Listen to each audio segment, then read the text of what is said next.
There we go.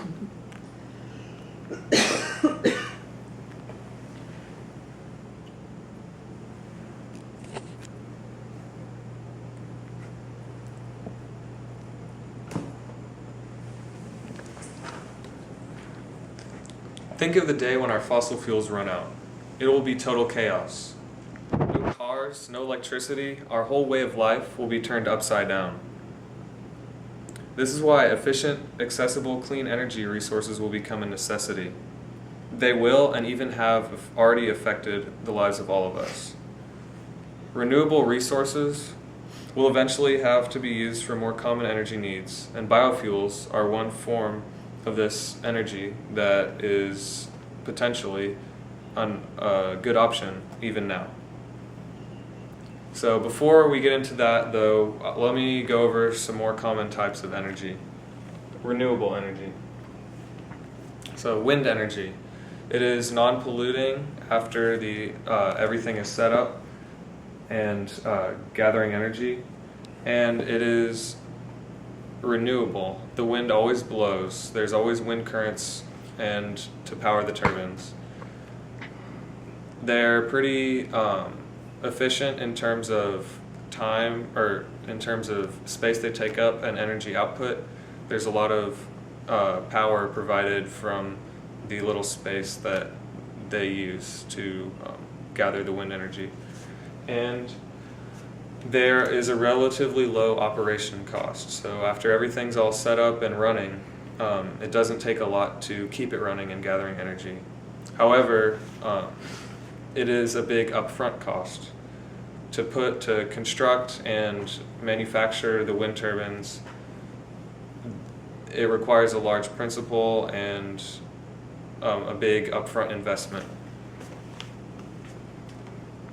Also, wind is unpredictable.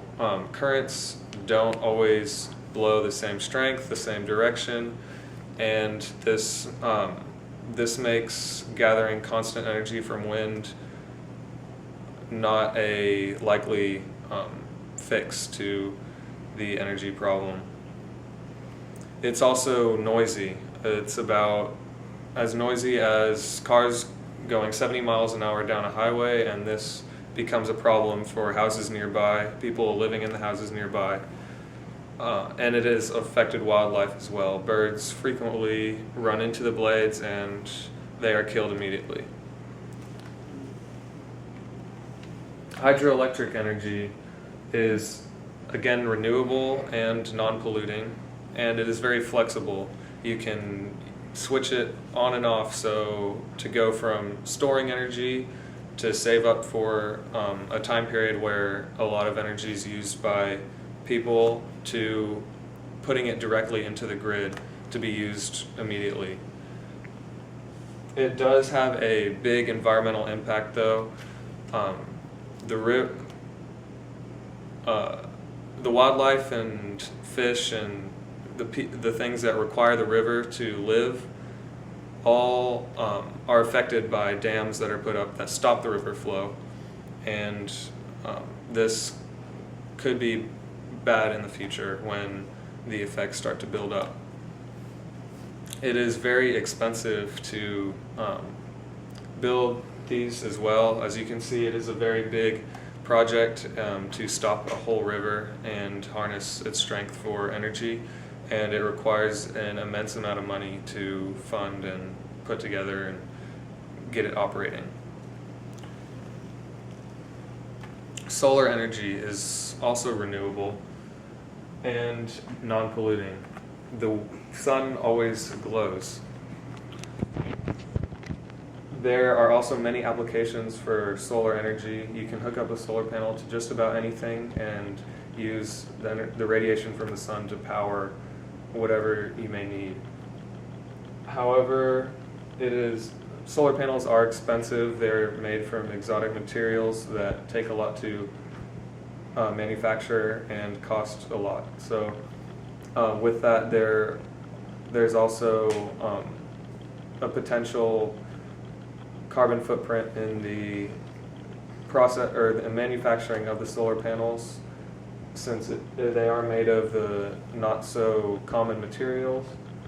and the sun is not constant. It is day and night, day and night. So the problem now with these becomes, can you store enough electricity? Can you hook it up and are you able to store the energy?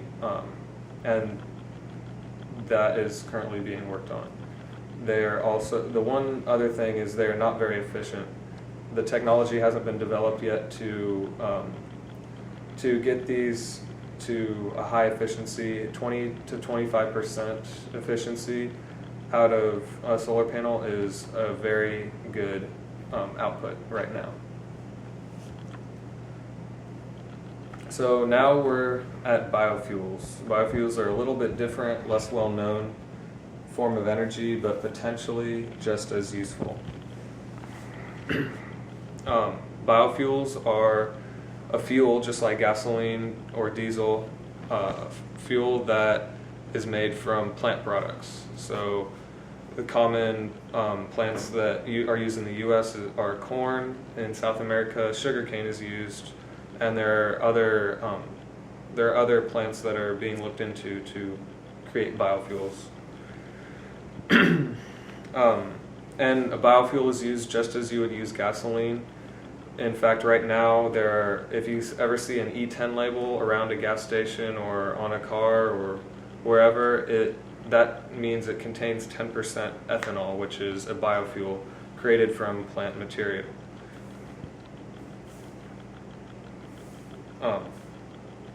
So recently, a couple problems that are trying to be overcome right now with biofuels is the plant that they're trying to make it out of. Right now, corn is used, and that brings up the problem of, do we grow corn for food or do we grow it for fuel? Whereas sugarcane is not a main staple, and that's not as big of an issue for that. It also requires a much longer process to convert into the sugars that are necessary to create a biofuel, and so that leaves a big, that means it is, the whole process altogether does pollute, and so it's almost not worth it in terms of pollution to use corn-based biofuel. So the results of this are driven up agricultural prices, especially on corn, and that drives up food prices for the nation. And however, a couple things done to fix this are scientists are looking into cellulosic-based biofuels, which is just normal grass, not direct starches or direct sugars. However, the problem in creating biofuels from cellulosic plants is you have to break down the cellulose, which acts as a barrier from the starch that is required to create a biofuel. And so as soon as a process is developed to break down the cellulose efficiently, those will be a far better option in terms of what plant we use for biofuels. And however, the good things right now are that biofuels burn cleaner than gasoline right now. However, that doesn't affect the pollution as much because of the process you have to go through to get there. The plants that are used are renewable, and it'll take dependence off oil sooner. And yes, it reduces oil reliance. So despite many ups and downs, for different clean energy, we will be and even are using them for common applications right now. That's the E10 program that's being used right now. It's the wind turbines that are being set up and integrated into normal electricity companies. So it's not a question of if start using renewable resources, but it's a question of which will be the most efficient and most beneficial to all of us.